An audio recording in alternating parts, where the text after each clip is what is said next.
Sindh assembly में गडियल मुखालिफ धुर जे अॻवान फिरदौस शमीम नकवी, पार्टी अॻवाननि हुनैद लाखाणी, मौलवी महमूद, शहज़ाद कुरैशी ऐं ॿियनि सां गॾु प्रेस कॉन्फ्रेंस कंदे चयो आहे त स्टील मिल मुसलसल नुक़सान में वञी रही हुई। उन करे 9000 खां वधीक मुलाज़िमनि खे गोल्डन हैंडशेक तहत रिटायर कयो पियो वञे। इकरा यूनिवर्सिटी जे पुराणी कैंपस में प्रेस कॉन्फ्रेंस कंदे हुन चयो त जॾहिं स्टील मिल हलण बाद मुनाफ़ो ॾींदी त पोइ साॻियनि कढियल मुलाज़िमनि खे ॿीहर भर्ती कयो वेंदो।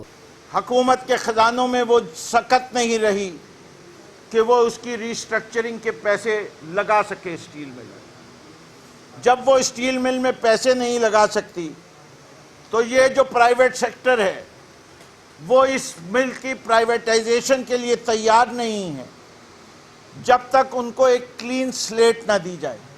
यानी उनको सिर्फ एसेट्स चाहिए, लाइबिलिटी कोई नहीं चाहिए। इन लोगों को सबको नौकरियां मिल जाएंगी। संदसि चवणो त वफ़ाक़ सिंध में पाणीअ जा मनसूबा पाण संभाले। सिंध हुकूमत कराची जे शहरनि खे पीअण जो पाणी ॾियण में नाकाम साबित थी आहे। फिरदौस शमीम नकवी चयो त सिंध में आइन जे आर्टिकल 149 तहत वफ़ाक़ हिदायतूं जारी करे। संदसि चवणो हो त आर्टिकल 235 बि 7 ॾींहंनि लाइ लागू करे सघिजे थो। वफ़ाक़ से कहता हूँ, अपने वजीर आज़म से कहता हूँ, यह हुकूमत नाअहल है।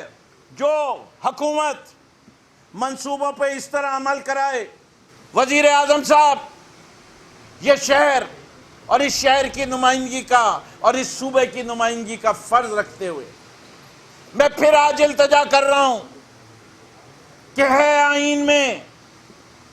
आईन में मौजूद हैं वो तकाजे जो एक वफाकी हुकूमत को पूरे करने चाहिए। पीटीआई अॻवान ऐं बैतुल माल जे चेयरमैन हुनैद लाखाणी जो चवणु हो त पाणी न मिलण सबबि कराची जा शहरी पंहिंजा घर विकिरो करण ते मजबूर आहिनि। पीपीए जा एजेंट टैंकर माफ़िया हलाइनि था। हुन चयो त वफ़ाक़ खे कराचीअ में पाणी मसाइलो हल करणो पवंदो। सिंध हुकूमत 12 साल गुज़रण बावजूदु पाणी शहरनि खे न ॾिनो। ये लोग जो वाटर टैंकर माफिया चला रहे हैं, ये माफिया आप सब लोगों को पता है कौन कौन चलाता है। और ये कोई 2-3 से ज्यादा लोग नहीं है, और तीनों लोग इसी पीपल्स पार्टी के लोग हैं जो इस माफिया को चलाते हैं। ये माफिया ड्रग माफिया से ज़्यादा पैसा कमाती है। फेडरल गवर्नमेंट को ही कुछ ना कुछ स्टेप लेना पड़ेगा, कराची वालों को ही कुछ ना कुछ स्टेप लेना पड़ेगा, वरना इस तरह अगर छोड़ दिया इनको तो अगले 12 साल भी पानी नहीं आता। पीटीआई अॻवान मौलवी महमूद जो चवणु हो त सिंध में अटे ऐं कणिक जी हथरादू खोट पैदा करे अवाम जी फुरलुट कई पई वञे। संदसि चवणु हो त ज़िले बंदी सबबि कणिक कराचीअ में न पई पहुचे, उन करे अटो 50 रुपया किलो खां वधी वियो आहे। हुन चयो त सिंध हुकूमत जी साज़िश आहे त सिंध में अटे जो अघु 55 खां 60 रुपया फ़ी किलो ताईं पहुचायो वञे।